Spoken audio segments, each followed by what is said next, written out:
विधानसभा का जो सत्र था वो पहले 2 दिन का था और 2 से फिर उसको 3 दिन का कर दिया। बीजेपी और कांग्रेस दोनों के लिए 3 दिन भारी पड़ रहे थे। दोनों इस जल्दी में थे भी किसी तरह ये 3 दिन खत्म हो जाए। पहले दिन 6 बार जो है सस्पेंड किया गया सदन को आधे आधे घंटे के लिए। स्पीकर को इस बात का इल्म था, पता था कि काम रोको जो प्रस्ताव है तो उसको नामंजूर नहीं कर सकता। जब 16 मेंबर के सिग्नेचर हो जाते हैं तो उसके ऊपर कोई कारण बताना पड़ता है स्पीकर को कि मैं इस कारण से इस प्रस्ताव को रद्द कर रहा हूं। और ये बड़ा करंट इश्यू था लॉ एंड ऑर्डर का, इसके ऊपर तो चर्चा होनी थी। अगर मान लो काम रोको प्रस्ताव किसी वजह से स्पीकर उसको मना कर दे, चर्चा ना कराए, तो फिर इस सरकार के खिलाफ तो नो कॉन्फिडेंस मूव भी किया जा सकता था, उसको लेकर के भी चर्चा हो सकती थी। इसलिए इतना लंबा चौड़ा बारी बारी सस्पेंड करने की जरूरत नहीं थी। पहले दफा ही बैठते ही कहना चाहिए था कि भी मैं आपका प्रस्ताव मंजूर करता हूं और उसी टाइम उस पर चर्चा शुरू करा देनी चाहिए थी, ताकि ये जो गलतफहमी लोगों के बीच में रही कि इतनी बार सस्पेंड हुआ, ऐसे हुआ, यूं शोर मचा, फिर चर्चा करानी चाहिए थी। और कांग्रेस को भी उसके ऊपर जब चर्चा हुई, पहली बात तो आप ये देखो कि जब प्रस्ताव मंजूर कर लिया गया तो उसके बाद फिर कांग्रेस को इस चीज के लिए 26 तारीख का समय नहीं देना चाहिए था, कहना चाहिए था आज ही चर्चा कराओ। दोनों की तैयारी नहीं थी, कोई कुछ भी तैयारी नहीं थी, इसलिए कांग्रेस भाग रही थी। सत्ता पक्ष के पास भी कोई ऐसा सॉलिड जवाब नहीं था जिससे वो कांग्रेस को कह सके भी कानून व्यवस्था में हमने अब तक ये किया है। बड़ी हैरानी की बात है, एक ही चीज में मैं इसको आपको सारा बता देता हूं। जब ये कहा गया डांडा की तरफ से, जो मिनिस्टर है, पार्लियामेंट अफेयर मिनिस्टर, उसने एक उदाहरण दिया कानून व्यवस्था पे कि पॉपुलेशन बढ़ गई, इस 11 साल में पॉपुलेशन बढ़ी है, बढ़ गई पॉपुलेशन का, अपराध भी बढ़ गया। ये चीज समझने वाली है कि 11 साल में जो पॉपुलेशन बढ़ी है वो 11 साल की उम्र तक के बच्चे हैं, है कि नहीं है? क्या हरियाणा का बच्चा 11 साल की उम्र में भी अपराधी हो जाता है? अगर वो 11 साल की उम्र में अपराध करना शुरू कर देता है तो इसका मतलब सरकार नाम की चीज ही नहीं है। किस तरह के आंकड़े देख करके हाउस को गुमराह कर रहे थे, हाउस का समय बर्बाद कर रहे थे, कहीं अपने आप को ये साबित करना चाहते थे भी हमारे पास तो पता नहीं कितने बड़े आंकड़े हैं, कितनी बड़ी जानकारी है, हम पता नहीं कितने शिक्षित हैं, हमें हाउस को फेस करना आता है। जबकि अधिकारी जो लिख करके देते हैं ये बावड़ी बूच उसको पढ़ देते हैं। ये हालत है इनकी। तो सर ये स्टेट में जो 4.25 लाख के करीब पे सरकारी नौकरियां खाली पड़ी हैं और 4 लाख रजिस्टर्ड बेरोजगार हैं। आप ये देखो, पीछे एक एग्जाम हुआ है सीटी का, 13 लाख बच्चों ने उस एग्जाम में भाग लिया, ये बात सरकार कहती है। और इसके लिए सरकार पीठ थपथपाती है कि हमने बहुत अच्छे ढंग से एग्जाम करवा दिया। भले आदमियों, 13 लाख बेरोजगार का तो नाम आपने रजिस्टर्ड कर दिया हरियाणा में। ये 13 लाख तो वो है जो इस साल बैठे हैं। इनकी सरकार बनने के बाद जितनी दफा एग्जाम हुए उनमें बहुत सारे बच्चे तो रिटायर ही हो गए होंगे, ओवरेज हो गए होंगे।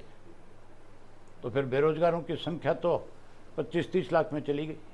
फिर हरियाणा में आप मुझे बता दो कि रोजगार किसको मिला है? सबसे बड़ी बेरोजगारों की संख्या आज किसी प्रदेश की है तो हरियाणा की है। नंबर 1 पे पहुंचा दिया इन्होंने, बेरोजगारी में, भ्रष्टाचार में, कानून व्यवस्था में, हर तरफ सरकार का दिवाला पिटा हुआ है।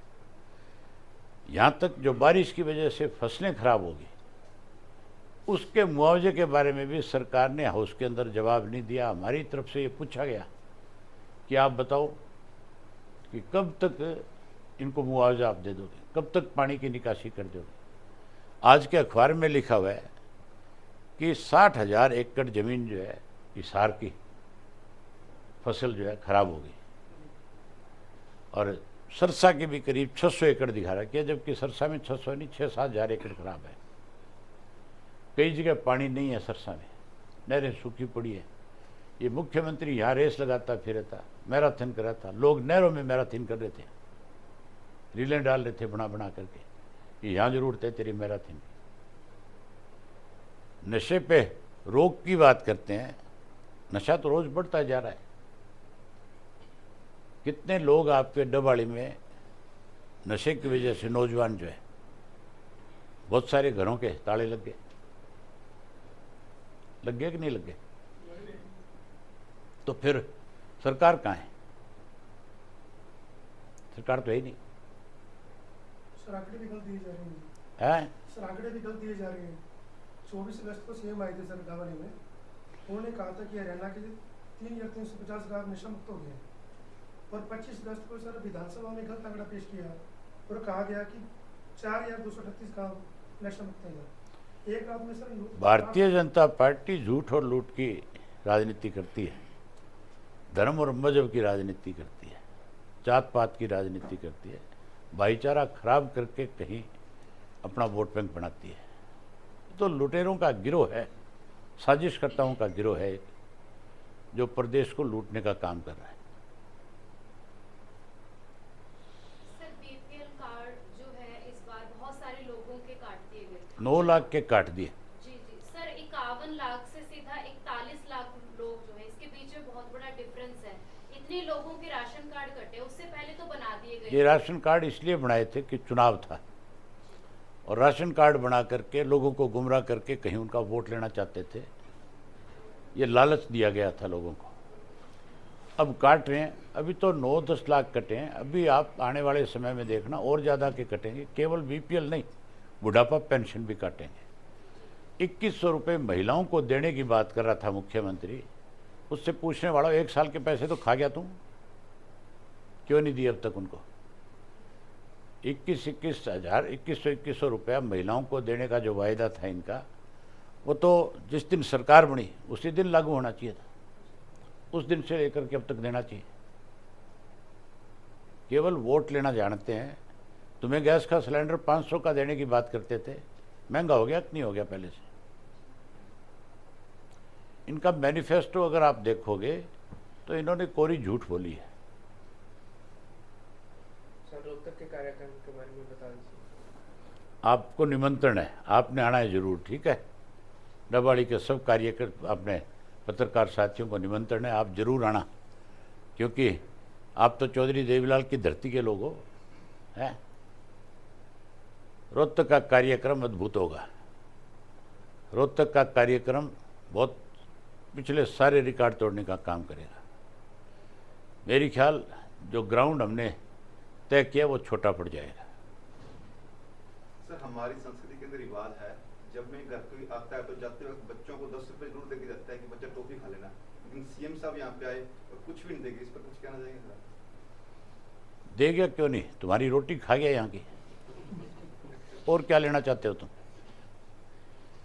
इस डबाड़ी के अंदर जो भी कोई काम हुआ आज तक चौधरी देवीलाल जी ने कराए, चौटाला साहब ने कराए, आगे आने वाले समय में हम करवाएंगे। सर डबाली को जिला बनाने को लेकर जब भी इलेक्शन आते हैं सभी भाजपा का भी ये मुद्दा था। हमारे एमएलए ने, आदित्य ने, अब की बार डबाड़ी का पक्ष बहुत जोरदार तरीके से विधानसभा में रखा और बताया कि हम सारे मापदंड पूरे करते हैं, लेकिन हम इस सरकार से उम्मीद नहीं करते कि जिला बनाएंगे। सर सीएम खुद बोल के गए हैं कि सपना देख। कहाँ है सीएम? सीएम तो डम्मी है, तुम्हें पता ही नहीं है। सीएम तुमने देखे नहीं? सीएम चौधरी ओम प्रकाश चौटाला थे, सीएम चौधरी देवीलाल थे। जो बात जबान से निकल जाती थी वो कानून बन जाते थे। अब तो सीएम को पटवारी नहीं पूछता। कहाँ है सीएम?